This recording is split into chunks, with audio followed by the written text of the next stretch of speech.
Hey, this is Listen to Tony with me, Anthony Lenski. This is episode number 5, and today's guest is Seadna Quigley, former CFO of Metabolic, where he helped grow the team from 12 to over 100 people. Yes. Right, responsible for BD, fundraising, finance, and innovation, and 7x revenues. Fuck, man, it's a lot of money. I don't know what the revenues were in the first place, but yeah. And simultaneously co-founded Fresh Ventures as an independent spin-off. So a lot of things to talk about. But I want to kick off with, we had a little conversation at the bar last Friday about climate terrorism, and now COP27 just started. So what's your take on COP27? Oh, that's a broad question. I think it's very good that they're having it every year. I'm glad that it's getting a lot of the attention that it is, because I think it's easy to forget that we're in a climate emergency, and keyword being emergency. And I think people get laconic unless the IPCC keeps increasing their tone to more frantic levels, and people start protesting. The who? The IC what? IPCC, International Panel on Climate Change, I guess. Who are the UN wise men or agency women that does who all the sit there? research. Sorry? Who are the wise men or women who sit there? As far as I know, it's like hundreds and hundreds of scientists across the world who kind of build consensus reports on the latest state of climate science. And every couple of years, I think it's 6, they publish a series of reports, and they've just over the past 2 years released their latest, and it's not pretty. Which is? Well, the consensus is now that the target of 1.5 not reachable. We're never going to reach that. We can be happy if we reach 2, but it's quite feasible or quite realistic that we'll reach 3, which is absolutely terrifying.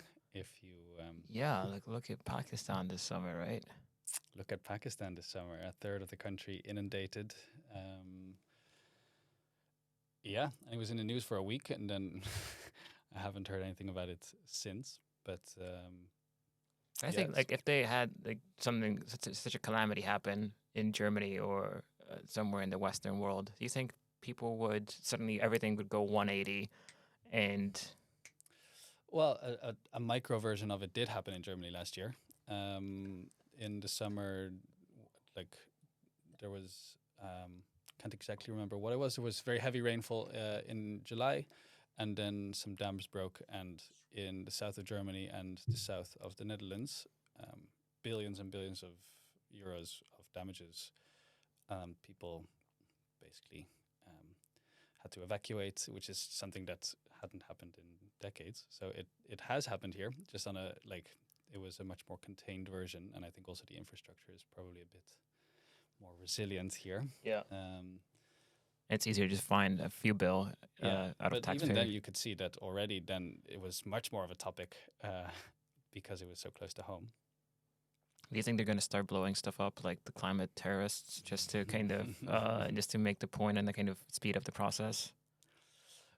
Well, you already have you now have the climate vandals, call it climate vandalism, and I think knowing kind of the rhetoric from their side, I would say that they probably consider themselves to be very what's the word, conservative in their approach, or very restrained in their approach. I know that a lot of people on that side of the kind of the climate spectrum are absolutely feel really desperate and really hopeless. And what do they know that we don't know, or they just feel it more because? I think, well, there's a very good argument to be made that they're the rational ones. They're just really terrified of the incredible damage that stands to await us in 20, 30 years. And obviously even already in 10, but it's an exponential thing, so things get exponentially worse. The science says it's not even a fear thing. It's just the science is telling us things, but it's just so far away still. Like, I don't know. But so they, they feel really hopeless. These are also very young people. Like a lot of them are Gen Z, quite aware, quite What happened to YOLO, man? YOLO. Yeah, you only live once, and like them just enjoying Well, their if you life. only live once, and your entire life is Pretty basically sure, yeah. on a planet that's on fire, and like you already see that, like they're the first generation in like centuries, I think, that is going to be poorer than their parents. They like inequality is already increasing, and climate change is going to exacerbate all of these kind of social problems. That's why climate change it's not just an environmental problem. It's a social political problem as well. Yeah, economic. Yeah. Yeah. Speaking of economics and money, you became CFO at like what age 23 or something like that? No. I was maybe 27. All right, yeah. So yeah, but still, like straight out of like you did your bachelor's, and worked for like a year, and then master's, and then CFO. How does that happen? Well, I studied business, business administration, and I thought I was going to go into finance, into like investment banking or something like that, very traditional. But then didn't feel right once I had to actually choose for a master's and really commit to that. So I took a year off, and in that year, met some people, read some books, and really started to become a lot more engaged with the environmental side of things. Studied sustainable business. Really didn't think I would ever end up in finance again, but then got this offer to work at Metabolic, sustainability company, in the role that included finance, more the operational finance side, which seemed to match my skills as well as my interests. And then through that, like obviously when you're in a 12-person company, I was doing finance as well as a lot of the business development and wearing multiple hats. Yeah, exactly, which was really great. Then that changes when you turn into a 100-person company. It becomes much more finance heavy and a lot more accounting, controlling, risk mitigation. And that's also why after a couple of years, I think it was time for me to move on and for them to get an actual CFO to come and do the finances. So, imposter syndrome. You didn't see yourself as an actual CFO? I'm not. It's not who I am. It's not what I trained for. It's not like my interest lies more in the innovation side, in the opportunity creation, in the looking ahead. And the CFO role, like you have to be very, you have to be identifying the risks and the downsides and mitigating those things. And that's, I found it less fun. I think it's more just like, it's not really my interest. Got it. How does one just take a year off? Like, how do you decide? Meaning also just like, do you give yourself exactly 12 months and you have some plan for, okay, January, I'm going to read these 3 books and talk to this amount of people. Did you, was it like a fully planned out year, or you just said, I'm going to take some time off to step back, reflect on my life, and something good will happen? Well, the academic years kind of bound that naturally and conveniently. I wouldn't necessarily know how to do it now because there's less that, like in September, you have to go back to uni if you want to not take a second year off. So that kind of bounds it nicely. I can't quite remember how strategic I was about it. I don't think so. I didn't have a particular goal for it or anything. Sorry. Was it just pure serendipity where you were roaming around? I don't know. Would you go to libraries or did you go to cafes? I would go to cafes a lot. Yeah, I had a few minor hobby side projects, and then I got this this side job as well as a kind of the finance manager of a very small company, small startup. And then I naturally read a lot of books, so I continued reading a lot of books. And how I tend to read books is if I find something interesting, I'll drill down. Yeah, exactly. So then and then the drilling down happened to be in environmental topics. And then when May or April or whenever it was that enrolling for my master's came along, that was the natural choice because that's just what I was immersed in. When you say you naturally read a lot of books, how is that part of Yeah. your, how is that part of your nature? No, I've just like since I was 14, I've read a lot, and it's what I it's Late my bloomer, no? Like some kids just go like, oh, some people say I started reading like when I was 5 and I couldn't Mm. stop. no, yeah, I guess so. Why 14? What happened Um, before that? Well, I don't know what happened before that. I know what happened then is that I was on holiday and then I picked up one of my dad's detective thrillers. And Which one? It was a book by Harlan Coben, kind Drop Shot, if I remember correctly. All right. It's about this. It's not even a detective. It's just a thriller, former sports star turned professional athlete agent, and for some reason in every Like a single scout. book, no, like an agent for the like a manager, Okay, yeah. and for some reason all his pupils get into big trouble, and he goes and solves it with his wingman. Anyway, so then I started reading everything I could find by him, and then I found other books that I liked, and now it's just a habit that whenever I have a spare second, I'm reading. Is there some time of the day that you dedicate to reading, or it's just you carry your phone is also your Kindle, or you Yeah, carry it's like that. Yeah, yeah. It's just you're in the subway and just mhm. Yeah, it's not super systematic, but it's almost compulsive in that it's whenever there's time, I'm reading. Yeah. do you have like a also do you dedicate like say in the morning 20 minutes or before you go to bed? No, so it's not systematic like that at all. It's but but then at the same time I that's why that's why I say naturally, because I don't really think about it as much. But then I would say a couple of hours a day, almost, or like sometimes. Hours. Yeah, yeah.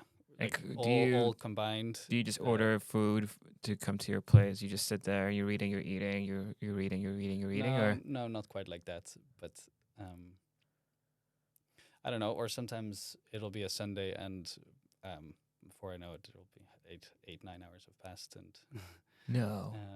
yeah, It's so yeah. cool, The man. other day I got into a novel, and it was the last, I don't know, 150 pages, and I just decided I was Power enjoying it so through. much I Yeah. just powered through, and then it was 2:30 and in the morning, and it's fine. I liked it. Yeah, yeah. That's cool, man. Do you stay like? Does that mean you because there are only so many hours in a day, Mm-hmm. and you can dedicate your attention to a few things? Mm-hmm. Do you shut yourself off completely from like the news cycle? Because I know that people also spend hours per day, but not on reading, but on bullshit like I don't know, social media or yeah. So I don't have social media on my phone, or I don't spend very much time there. Quite selective about news. Yes, definitely. what are your sources? I like The Economist because they are a weekly thing, so it's less, and they're very analytical. So they are very opinionated, but you can see where their opinion is because they're very honest about it. So they give the pros and the cons. They give the backstory and the backdrop, and it's extremely informative without being very reactive. So I like that. Do you follow any particular journalist, or do you have like an opinion leader that makes you kind of see the world that you see? No, but there's books that have definitely had a huge impact. Well, one of them is by a journalist, David Wallace Wells, which is one we discussed on Friday, Uninhabitable Earth, which, yeah, I think I've read this book now 3, maybe 4 times. Yeah, I wanted to ask you like, do you reread books, and if so, Yes, like, recently I've started rereading books and I love it. why though? Because I had this like dilemma, or I don't know. I had a book that I read when I was a kid, and I really wanted. I felt like this is the right time to read it again and see how I'll feel about whatever is written in that book. Like when I'm X amount of years, Mm-hmm. have passed. But then there's so much other thing that I haven't discovered at all or touched, so there's always this opportunity cost of. There is, but I think like really, really high quality stuff is better done again than Mm. like there than mediocre recent new stuff. I would say so. Like I reread things that really made a deep impression, and they're usually like I don't know classics of literature or books that like in terms of nonfiction books like this one that I just can't get out of my head, and that I trying to figure out what it was or just trying to really deeply learn from it. That's why I prefer books to blog posts, because blog posts can be they can be interesting but kind of like junk food in that they can be very shallow and very forgettable, and then you're just like It's a good don't want to analogy. say I don't Yeah. want to say waste your time, but in the grand scheme of things, it's closer to entertainment than it is to really learning. Whereas with an actual good book, because you have to spend your time, you have to dedicate your time and your mental energy over a extended period of time, and they often repeat messages in different forms. It sticks better, and so if you've taken the time to read that, that also means it means something to you, and it tends to stick there. But is that for any type of book, or is it mainly nonfiction? That would be for nonfiction. Yeah, yeah, Do you, when you read these books, because I get also the junk food analogy, where obviously the person who wrote a 300 or 400-page book put way more effort into that versus writing a blog. yeah. But if we kind of transition to like fiction, and when you read fiction, do you associate yourself with the characters, and do you reread fiction, or is it mainly rereading the nonfiction books that you just kind of had an impact on you, but you forgot the main message or the stats, or you just want to see if anything changed since you last read it? Yeah, rereading nonfiction is much more utilitarian, so much more like Yeah. for actual learning and for instance for quotes or stats, especially in this David Wallace Wells book, which is very What's a stat you could quote from there? um, I I'm not sure if I'm going to say it correctly, but if I that we in the past 20 years we've emitted the equivalent to all of humanity in history before that, something like that. Um, it could be 30 years, but it's like some crazy short period of time. But then we grew a lot, right? Yeah, Also, yeah, yeah. and so it's because sometimes, and I think it's maybe you should clarify that, but sometimes sustainability is confused with limiting Mm. growth and progress, because you shouldn't, because right now energy is sourced from non-renewable sources, mainly. Mm-hmm. That means that we should, by stopping using these resources, we would somehow put a cap on like humanity's progress, Uh, because energy is what drives progress, right? Like we need energy to. Absolutely. There's a like those are the two things that are most correlated is the energy supply and human progress and well-being. Um, I honestly I don't entirely know what to think anymore. Um, I know the side of the story that is very much degrowth and we need to do less, and I know the side of the story that is very kind of more techno utopian. We just need to do more and innovate Go to more, space. Yeah. um, and honestly, I kind of vacillate between the two, and I don't really know what to think anymore. Um, I But I having think read we so many don't. books, like, shouldn't you have like a opinion? Yeah. um, I think both are true.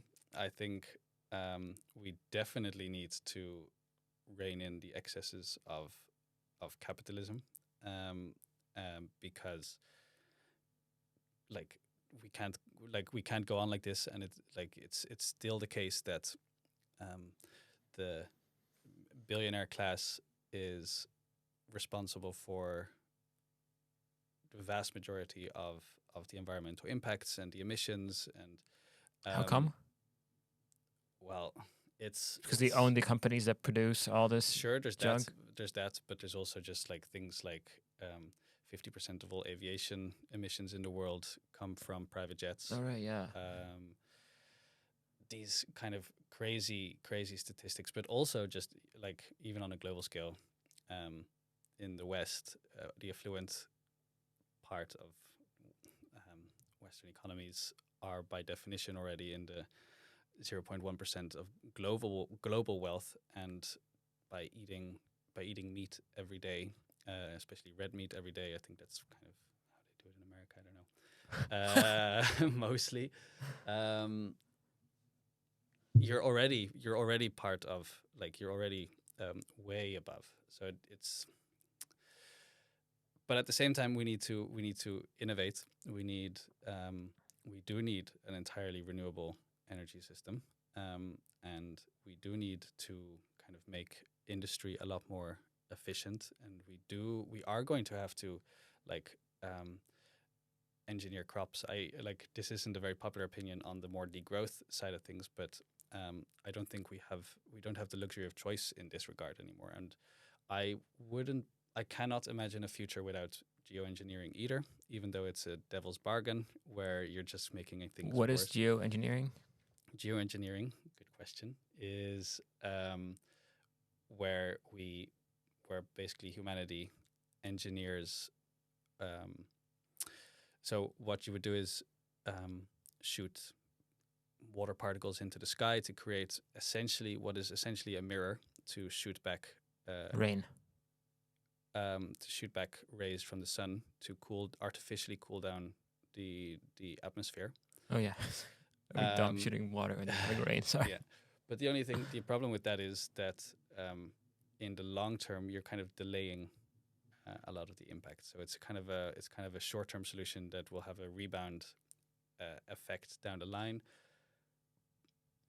And we don't know what that would do to local climates. So it could be the case that Silicon Valley startups in San Francisco do something like that, which then has a cascade effect in sub-Saharan Africa, where farmers already can't produce food, and we don't know what the effects will be.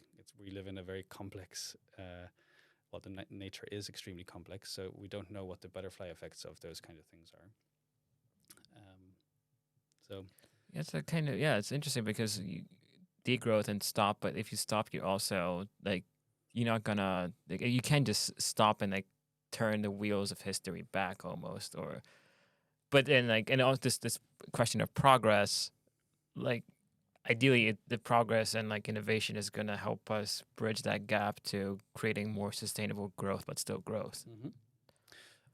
This is where government comes in. I think on the one hand, as I said, kind of stopping the excesses of capitalism while still somehow harnessing its innovative nature or spirit. That's the key challenge. But I think only governments can do that by through taxation, but also through subsidies.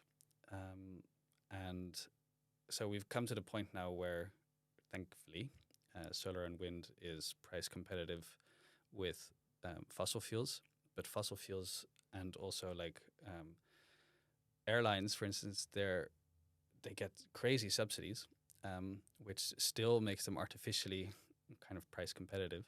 But how much would a plane cost if it wasn't subsidized?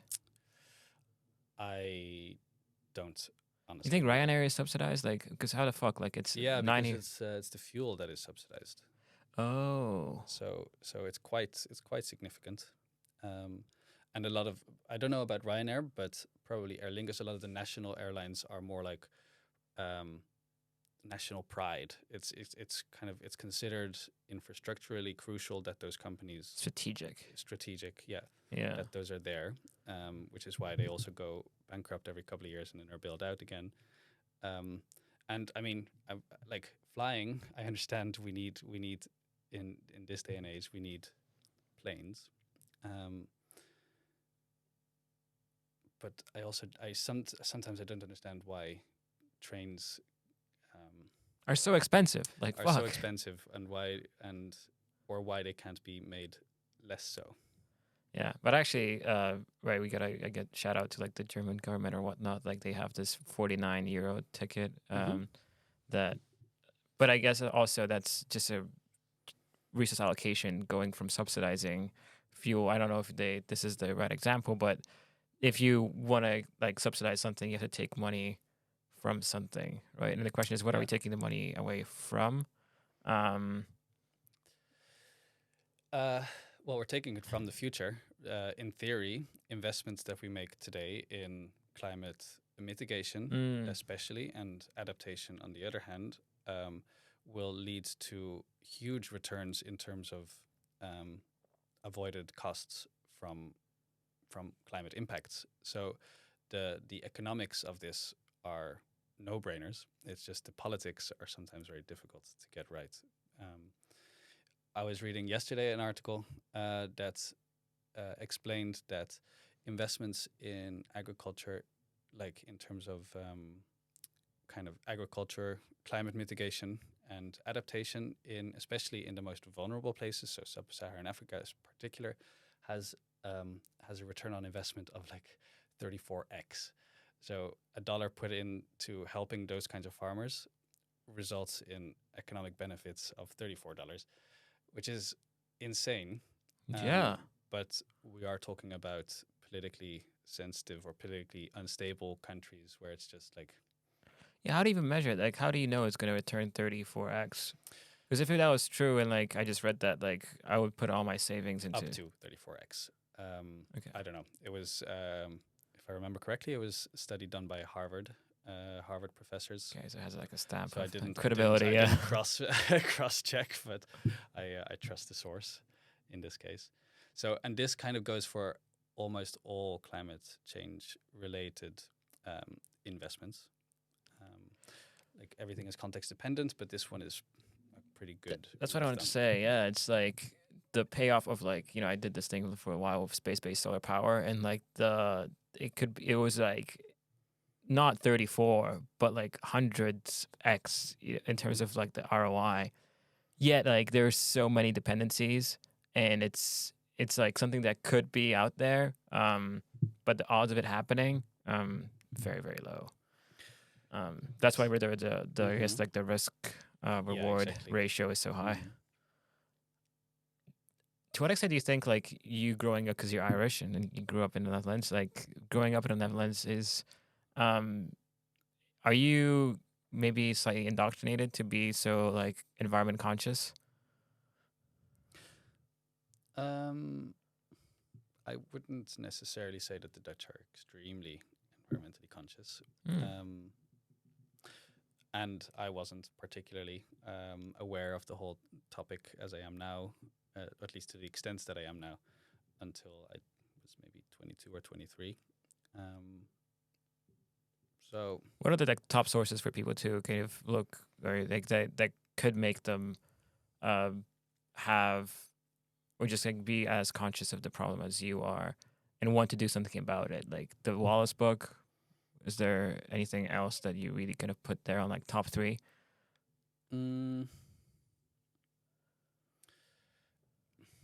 well, it depends on if you're starting from scratch, then I would say that donut economics is probably a very good Donut economics. Donut economics. Kate Rayworth. I think Dame Kate Rayworth by now. That's quite a good one.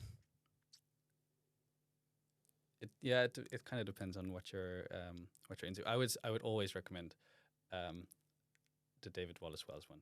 It's just like even on third or fourth reading, it's just gets me very worked up without being with it, and it's just stating the facts in beautiful prose. To be fair, so it's like poetic translation of the science of what the world will look like in 50, 100, 200 years. And yes, that's far away, but Does he update it though? Like, because probably the projections change every 5 years, right? well, the book is I think from 2019. Oh, okay. So it's a relatively recent one. He might. So I would start with those two. because the donut economics one is more on the solution side or a vision for a sustainable alternative, whereas the uninhabitable Earth, as the title suggests, is more on the problem side. I think that's a very good start. Got it. And for you, when you read this book, you said you're getting worked up. Was that the impetus for you to leave your job and want to do something more about it? Well, no, because metabolic is really at the forefront of this transition. What is metabolic like? If you had to, I checked out the website, but I still wasn't sure. Complex. Yeah, It's difficult. They use systems thinking to tackle global sustainability problems, but they don't have any one. So their whole thesis is that it's complex, and a lot of these problems that we're dealing with are interdependent, and you can't really just optimize for any one of the problems. So they use the metaphor, or we use the metaphor of the Rubik's Cube. you're still there. No. Right. But I think it's a very nice metaphor, so Yeah. I'm using it now too. Of the Rubik's Cube, to solve a Rubik's Cube, you can't just optimize for one color. You have to be thinking about all the sides at once. And Never solved it, so no, nor have I, but it's a nice metaphor. And the same with climate change. You can't solve climate change without also thinking about biodiversity loss, or about the ozone layer, or about like tons of other impacts, which are all kind of interdependent and like reinforcing in a way as well. what is systems thinking? Just maybe go help me. Systems thinking is this kind of approach to problem solving that leans into the complexity of problems. It's basically an approach to solving complex problems, and complex problems as opposed to either simple problems or complicated problems, which are more difficult engineering problems that do have a solution.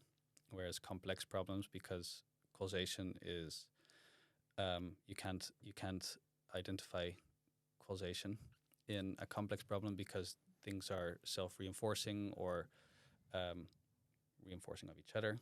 Therefore, there is no one solution. That's why it's also very difficult for me to say if I believe in degrowth or in innovation as a solution, because both are extremely needed. And so this is basically what they do. They do consulting, but they also do research. They build software tools, and they have a number of spin-offs, one of which I also co-founded. So it's a consultancy, kind of. It's like a Swiss Army knife almost, yeah, with the main thing being the consultancy. Swiss Army knife for helping alleviate climate. Yeah, and they also work with governments, they work with NGOs, they work with large corporates, they work with startups. So they really try to do. So I call you up and I say, "Hey, I have a problem, and I think it's the systems." Yeah, what's the process? I still don't understand the systems thinking. Does it have to be a problem that doesn't have hasn't been yet tackled by anyone? That you don't know the outcome of? If you want to understand how you can contribute to solving complex environmental problems like climate change or deforestation or nature loss or drought, or then systems thinking is an extremely useful toolbox. If you want to solve a problem at a plant or a facility, to optimize like the processes there, that's a complicated problem, but that's an engineering problem, and systems thinking isn't for that. That's where just smart engineering comes in, and that's what you don't call metabolic for. But like, for instance, for understanding your place in this transition to a more sustainable economy, and developing a strategy that will make you both competitive in that transition as well as Was it actionable though? Like, so I'm the government or I'm a big corporation. I call you up and I say, I want to be more sustainable.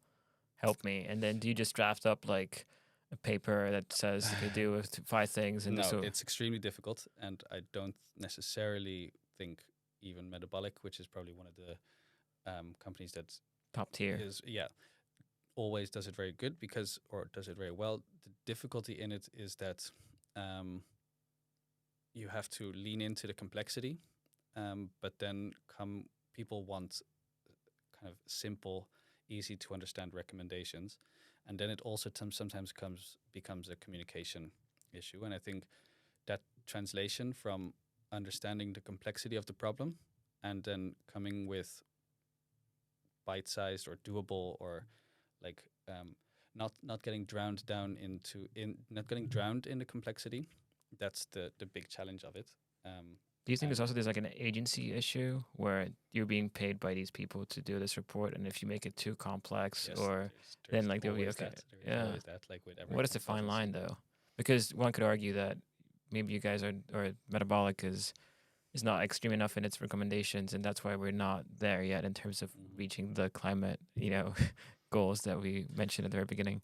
Well, that's the core reason why metabolic strategy isn't just consulting, but also is extremely focused on implementation. So that's why, even though like it's not always the smartest business decision in the short term, perhaps they've always invested very heavily in kind of bring solutions to the world that they think are really necessary, such as these spin-offs that are kind of doing it themselves because they don't want to wait around for their clients to come and do it. They're kind of they're advising people, the actors in the system at the moment, while also trying to catalyze action themselves. And what are you investing in now in terms of like your personally? time and your resources you left? I left, joined EF, like you, and I'm working now with Emily, one of the previous podcastees, on helping farmers. So focused on the food system, helping farmers become more sustainable and also more resilient to climate change. We're focusing now on a sustainable alternative to very unsustainable fertilizers and pesticides. It's still early days, but this is where we're looking now. Yeah, speaking of like early days, and also just having that perspective that there are companies that took decades to get where they are right now. So I think it's easy to get wrapped up in this when you're starting something new in an environment like EF, that you need to have results or have your own fertilizer ready by week 8. It's not going to happen. No. But did you take some time off to, as you did with after university studies, you took a year off to kind of, soul searching and whatnot to No. make a decision on what's next? What's the next big thing for you, or no? No, I considered, but in the end, I think I had been thinking about leaving Metabolic for a good long time. So in the back of my mind, I was already kind of planning next steps. I also knew I wanted to move to Berlin already before. So the whole process from cutting or like making the decision to move to Berlin, then very shortly after making the very hard but also potentially timely decision to move away from Metabolic and then move into something of my own. It all went very organically and very. Because when you mentioned you read a lot, did you ever consider just writing yourself? Mm-hmm. Yes, it's definitely a dream that I'm pretty confident I'll probably never get to write a novel. What? Yeah, How can you even say that? I don't know, just kind of. So you have the dream, but Mhm. you're not gonna do anything to make it happen. I don't know. I just my past behavior is that I, in actual fact, tend to prioritize other things, and writing is also an extremely painful activity. And writing a novel is Yeah, it's not easy. one of the hardest things I can imagine doing. Do you have an idea for a novel? No, also not really. Oh, No. so it's just like a thing that you'd like to write a novel, but Yeah. you don't even know. I write short stories, but then I start a lot of them and don't like actually finishing them. What's the vibe of the stories? The vibe of the stories, it really depends. Some of them, a lot of them are kind of, I don't want to say copied, but like inspired by authors I really like in terms of style at least, and then just my own stories wrapped around it. As long as you're basing yourself off of It's excellent people, you know, and it's more I like think an it's informal apprenticeship. I see it more like. yeah, Yeah, totally. yeah. But I think that's honestly, I think that's how anyone learns to write is by copying and. Yeah, I listened to this like study, not study like this podcast, I think Quick Brain, whatever. And he had a guest, and this guy researched the concept of being a genius and greatness. Mm-hmm. And they in during their conversation, he mentioned a study done at some university in Japan about like how actually your creativity is spurred by being exposed to the work of other people. Mm-hmm. And what they did, and I'm not sure if I can even paraphrase, but basically they had like two groups, a control group and a group that they would start painting something.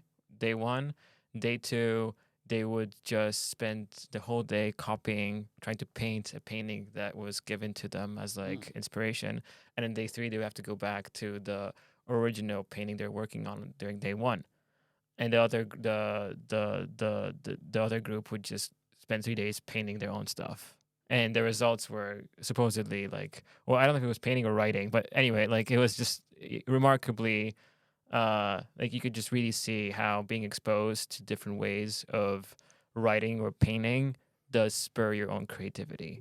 Absolutely, I do believe in that. Yeah, I think all the top artists in the world ever are um, have had a like they had a really long apprenticeship, which you don't really necessarily hear about, of just copying and practicing and practicing and copying until you kind of develop your own style, which is more of like a cocktail of the different styles Mm. that you've or an expression of the various styles that you've immersed yourself in and then kind of made your own. Why don't you just take an hour every day? You know, just say this 1 hour I'm writing. Tried that, but then life gets in the way. And I'm like it's not a it's look it's a dream or it's something I Mm. fantasize about and would definitely imagine myself doing at some point in the future. It's just I'm also it's not rationally speaking it's not something I want to prioritize right now. When you say life gets in the way, is that the entrepreneur lifestyle that kind of eats into your structured life?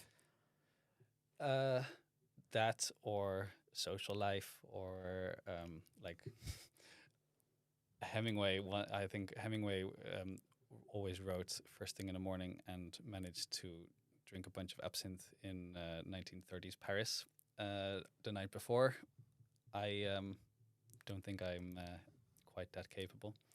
One thing I do struggle with sometimes is the different modes of thinking that kind of creative expression require and that work requires, which is and balancing those, and then even first thing in the morning, work kind of crowds out other thoughts or crowds out the peace of mind that is required for creative work, which is But it's maybe work is your creative outlet. Do you see? in a way, yeah, exactly, and that's why I'm also at peace with it. I don't, yeah. What does it mean to be a CFO? What are the like? What exactly does it? Because for a person who is completely out of, say, the business slash startup Mhm. world, like especially maybe a CFO at a startup, not a Fortune 500 company. Yeah. What is the day to day, or is there a day to day? And yeah, what do you do? And what could that creative outlet be? In the I always hated the word business partner because a lot of it sounds very corporate, but in a way, you're kind of you're the which was a role I really enjoyed. Like a lot of people who are writing strategy and doing sales and kind of leading the team, especially at Metabolic. I don't know. It was a bit of a unique company sometimes in terms of culture, but they're big thinkers. They want to do it all, and your role is to translate or help them translate that big vision into something tangible, Money. actionable, that is um, within the realm of reason, let's say, and also turn it So you were the into. voice of reason at the company. That's what the CFO is essentially I would doing. say so. Yeah. But then you have to be careful not to make your voice of reason too powerful, because then your company is going to become boring. And this comes back to the previous point why I'm not like made to be CFO, is because I kind of thought along too much in the big picture thinking, or tended to, and you need two people with two separate hats who are kind of negotiating, as opposed to. So it would be you negotiating with the CEO, Yes, the for big instance, vision person. exactly. Yeah. And you're just saying this yes, that no, for this and this reason. If we do this, we can do that way. Um, Otherwise, you get a bit of a conflict of interest, which I think is risky, because the company can take on irrational risk, let's say. Okay, and kind of I get the broader kind of 30,000 feet.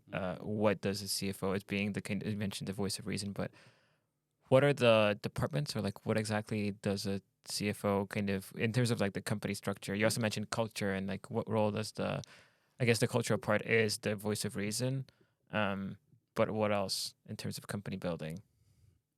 Well, again, so at Metabolic, I think it was slightly unusual, or maybe there is no usual. Like we were doing, obviously, my team was doing the um, the accounting and the control, so the bookkeeping basically, and liaising with the tax authorities and the accountants.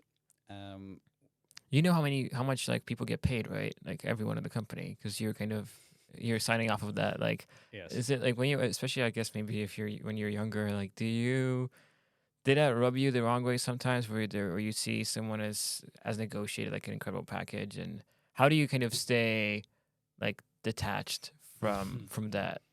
Because it probably is hard, right? Yeah, so those like so I would do that together with our COO, who was responsible also for HR, and so we would have a lot of those conversations, especially of the more senior ones, together. Um, one of the one of the key values for us was fairness, and so we wouldn't. That's like that in negotiations we would be very transparent about that, and also for our reasons for why we could or couldn't give something. Still, like extremely difficult sometimes. Yeah. But by being honest and open about that, in our experience at least, we never, to my memory, lost a candidate that we really couldn't lose, for that reason, let's say. Yeah, I guess like it's we don't think about it much, but it's from the perspective of the company. Like it's not only about there is such a big talent pool out there. We can fill that gig anytime. The talent like the talent war that's been on, I guess that's what they call it, right? In the past like few years. Yeah. Where do you think that stems from? Because it's not like suddenly there are way more people on the market who have the right skill set to do a given job. The talent war in general. Yeah.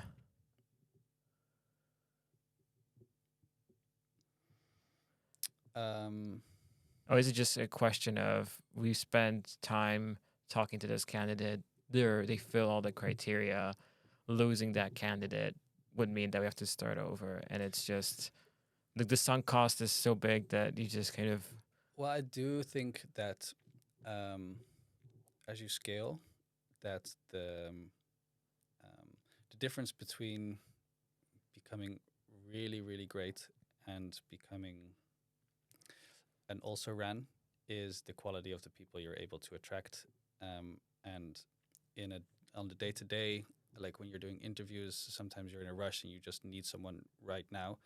But if they're not a cultural fit, they can erode the culture. And if that's a culture of excellence, then your culture of excellence gets eroded, or they might not be they might not be the right person for your team, and then 6 to 12 months down the line, you're going to be spending, I don't know, 10 to 100 times more time than you would making this decision in the right way on trying to resolve or make that person fit in or whatever. So I actually think like that quote, "Culture eats strategy for breakfast," is it's cliche, but it's when you get into it, it's actually like incredibly true. And hiring and recruiting is the key thing you can do to. How did you navigate scaling the culture at Metabolic? Because you said like from 12 to over 100 people, right? Mm-hmm. Um, well, yeah, I think there's certain things like traditions and good onboarding are things that Metabolic does really well. It's also selecting. Traditions. Yeah, like they would go on company retreats twice a year. Once at the start of the year, which is really more like a strategy retreat with the entire company, which is a huge operational Expense. expense and endeavor, and also once more like a fun team building event, shorter one in the summer or just after the summer.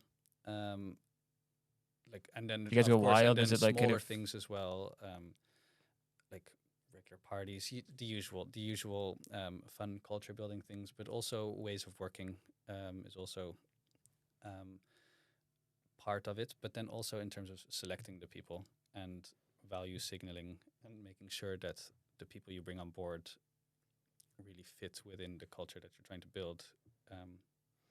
It's also that, yeah.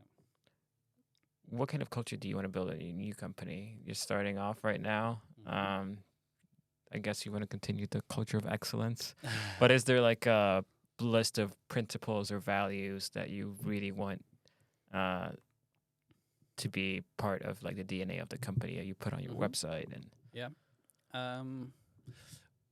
Well, what I like the idea of kind of I do like it's a bit of a pompous word, but excellence. Like how first maybe class. first class, but how like you're really being the best you can be in everything you're doing, and like high performance. I really strive for me It's your personally. investor banker side. Well, it's more like I did a lot of sports, and I always wanted to be. Yeah, what'd you play? I played tennis, and now I play squash. But I see analogies between like a football club, for instance, which is and excellence and performance isn't about making the most money you can make. It's just about being the best at what you're doing. And if you're more a mission-driven company, which I think every company should be, it's being the best at kind of fulfilling that mission. Yet at the same time, I want people to also have a balanced life. I also myself want a balanced life. I want to have fun. I want people to have fun. I want people to. Can you have balance though at the very beginning of the company? And if you're really driving like or striving for excellence, I think balance for an entrepreneur and balance for an employee are two different things. And it's kind of dependent on, like, it really depends per entrepreneur on what defines balance. I think I'm probably a bit more. I'm quite resilient emotionally, so I think I can handle maybe a lot more than others. Which is why I was CFO at 27, 28. And so it really depends. I do think it's possible. Yes, I think it should be possible. Do you, because the way you described excellence, it almost sounded like you're advocating for effort versus outcome. Like as long as you're kind of, doing stuff and giving it all, it's going to be all right. But it's not effort per se, process, I would say. So I think, for instance, with sales, I think it's silly to put outcome-based sales targets as an example. Rather, if you know you have a process that leads to sales, you focus on executing on that process very diligently. So you create leads, you follow up with those leads within X amount of time. You make sure that, and then you trust that that process is going to lead to the outcome you want. And I think that's the key thing: process over outcome, because there's too many things in the outcome that are down to external factors, i.e., luck, Yeah. or e.g. luck. But if you focus on executing on your processes and you build the best processes and optimize those, then that is for me excellence. How often do you question the process? You have like a check-in every quarter? Yeah, constantly. You can do it too much. I think maybe sometimes I do it too much. Or at Metabolic, we also have we had a tendency to do it too much. But when you're growing very quickly, you're constantly changing as an organization anyway. I think every 6 months, my role, for instance, would change in the day to day, and the company change day to day. So your processes, especially in the beginning, have to be changing anyway, and you have to constantly be thinking: is this working for us or not? Is this the most? Is this still useful, or is there a more useful process for us? What is the process for your life? Because you cannot control the outcomes, right? You said like luck, and I get that, but is It's a very good question. I don't know.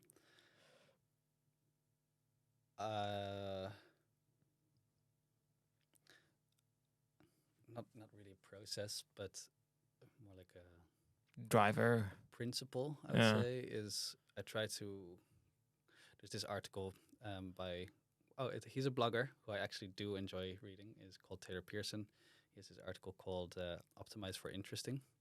And, the essence of it is, as long as you're doing what you find interesting and you are doing it fully, you will be at least fulfilled, if not successful. So I tend to do that. Go for what I find really interesting.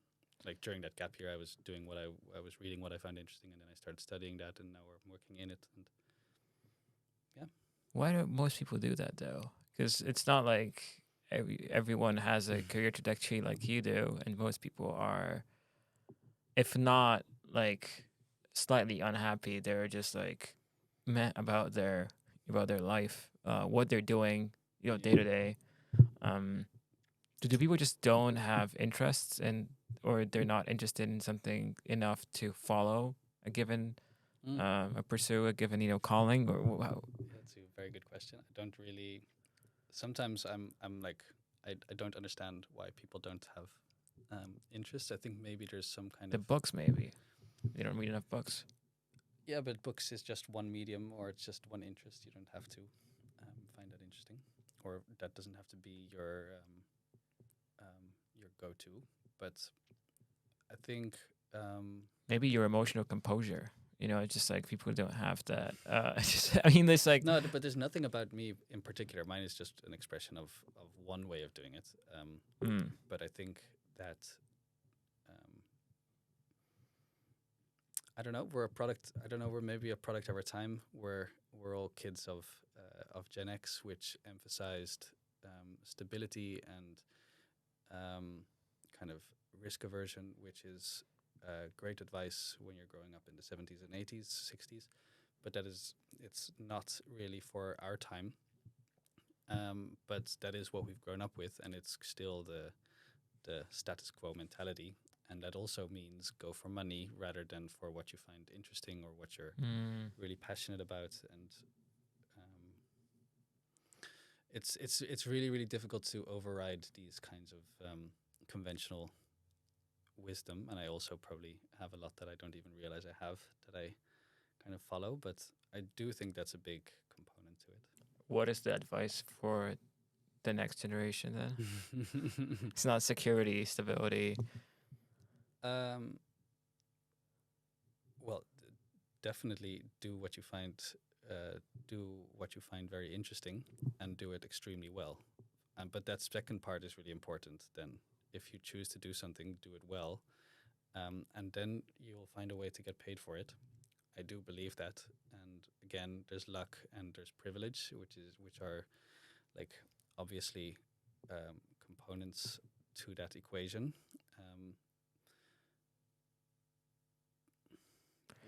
I don't want to. I really don't want. It's always dangerous when talking about this kind of stuff Yeah. to neglect those. But in general, I think pick something and do it really well. It's because for me, sometimes, how do you know that you're doing something well? You know, is it like, do you, like, personally, do you Mhm. kind of compare your work to the outcomes of other people, and you say, okay, I kind of, what's the Yeah, what's the it's benchmarking process? Or yeah. That's very that's. I guess by immersing yourself, the only way to get really good at something is to immerse yourself in it, and by immersing yourself in it, you become with time you develop taste for it, and you're better able to discern good from bad, or high quality from low quality, both in terms of who you like, or who you admire. You're like, when I started reading, I was reading cheap detective novels, but then eventually you start reading, like, at some build some point sophistication? yeah. And it's the same, I think, if you're in business or in marketing, or like at some point you um, again, then I think blog posts in the beginning are great because they're accessible and they tell you what to focus on. But then at some point you're so good that you just want to read the 5 best books ever written in the past 50 years on marketing, and they might be the classics of the field. And at that stage, they'll teach you much more. And by that stage, you'll also know good from bad, I think. That's a great way to put it. I actually found myself, I was reading yesterday, so I have this. Maybe it's my kind of craving for junk food, but I don't know, like at least like an hour before bed. I've subscribed to a few Substacks, Mm. and it's usually a bit longer form, Yeah, right? yeah. And it's usually focused on tech or innovation. And I found myself reading one of their articles yesterday, and that was more of like kind of startup advice kind of stuff. And I thought, fuck, like it's at this point, like it's just becoming repetitive. A little bit, yeah. A little bit, and like, or I've read so many of these. It's like it's entertaining, but it's not necessarily broadening my horizons or stretching my mental capabilities. So maybe I should start reading more books. But yeah, striving for excellence. That's Yeah, the and yeah, with I have the same struggle, and I don't know necessarily with I can't really name any entrepreneurship books that I think are that I would per se recommend. But maybe with entrepreneurship, it's also part and art as well, and therefore other media are I have a bunch. I can recommend. great. Yeah, no, but I can Great. tell you at least one. I kind of like, I think it's a great read because it's an autobiography. It's called Chaos Monkeys. Okay. And it's about this guy who used to be a quant at Goldman Sachs, Mhm. and then moved from Wall Street to the Bay Area, and started a kind of startup, and like the whole craziness around that. Then they got bought by Twitter / Facebook, like one of, because it was in like an ad optimization, Okay. like a, kind of a SaaS product. And then he joined Facebook right before, like a year or two before the IPO, and kind of he built the ads product at Facebook. So he describes from like the journey from like the very beginning of like building your own company in the valley Mm. to then being part of Facebook, which is Yeah. the kind of the glamour, one of the most glamorous companies, especially back then in, like, 2009, 2010. And it's very entertaining. That's interesting. I actually don't. I haven't read very many biographies in my life, or autobiographies, but that kind of comes back to the point of apprenticeships that we were talking about earlier, which is it makes a lot of sense that would be a good way to learn about business rather than in a like an advice book, more like an Yeah, story. story osmosis case study kind of way. Yeah. Yeah. Also, just like advice, I guess, for people, like, go to bars, talk to other people, right? It's like soak it in. Yes, exactly. But yeah, find something, and once you find it, just drill and like become excellent at it. That's the Yeah. Shane way. That's a shame away. Yeah. All right, man. Thanks. It was awesome. Thank you.